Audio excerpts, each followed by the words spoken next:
Amakuru amaze iminsi acicikana ku mbuga nkoranyambaga nayo kwibaruka kwa Pamela na The Ben, aho bibarutse imfura yabo ya mbere yibarukira i Buruseli mu Bubiligi, aho bibarutse ku itariki 18 Werurwe 2025.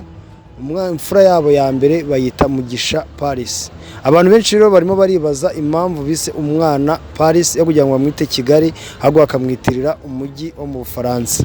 Ibyo rero nitwabitindaho cyane kuko buri wese afite uburenganzira bwo kwita umwana we kandi akamwita uko ashaka. Ahubwo twusubira inyuma mu mateka ya The Ben na Pamela uko byari bihagaze. Abantu benshi bagiye babatega iminsi bababwira yuko bitazakunda, bababwira ko batazabana bitewe nuko bavugaga yuko Pamela yari akiri mutoya naho The Ben yamurutaga mu buryo bwagaragaraga. Ariko ko iminsi yagendaga yicuma ni ko urukundo rwabo rwagendaga rukura kandi rukomera. Batangiraga bavuga ko atamujyana mu murenge ngo mujyane mu mategeko ibintu bice mu mucyo. Ariko uko iminsi yagendaga icaho niko abantu barushagaho kugenda babona urukundo rwa The Ben na Pamela rugenda rushaho kugenda rukura.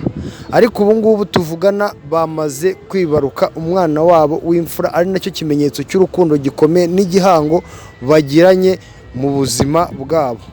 Abavugaga rero amagambo nashivuga kuko ibintu byahinduye isura. Ubu ngubu nta cyabatanya kandi nta n'icyabatandukanya kuko ubu bagiranye igihango nk'umuryango, uwari babiri ubu bamaze kuba batatu.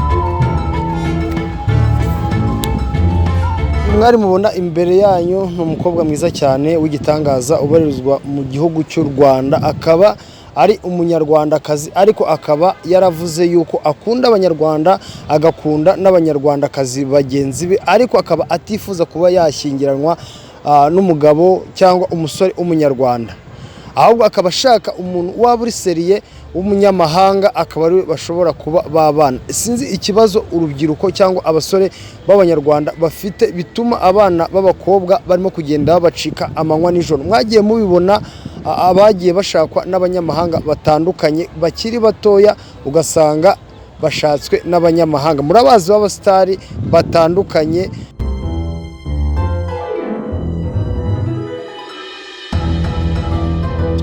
Reka dusoreze kuri iyi nkuru y'umusore w'umunyakenya bita Mwenda yatsinze leta aho yamuregaga yuko yigize umwavuka kandi atari umwavuka. Uyu mugabo yaburanye imanza zirenga 26 aho yaburanaga nk'umwavuka, aho yari yarigize umwavuka. Abantu bose bamushakaga yatsindaga imanza bamushyiragamo zose.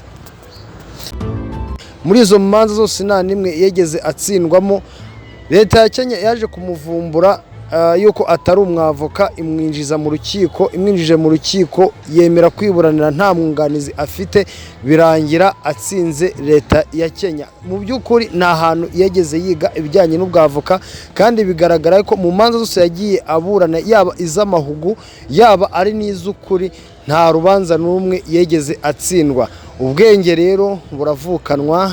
Aho niho dusoreje amakuru yacu. Mwari kumwe na Marika Africa TV, tubibutsa ukora subscribe, ukora share kugira ngo ibiganiro nk'ibi ngibi by'abastari byo bacika.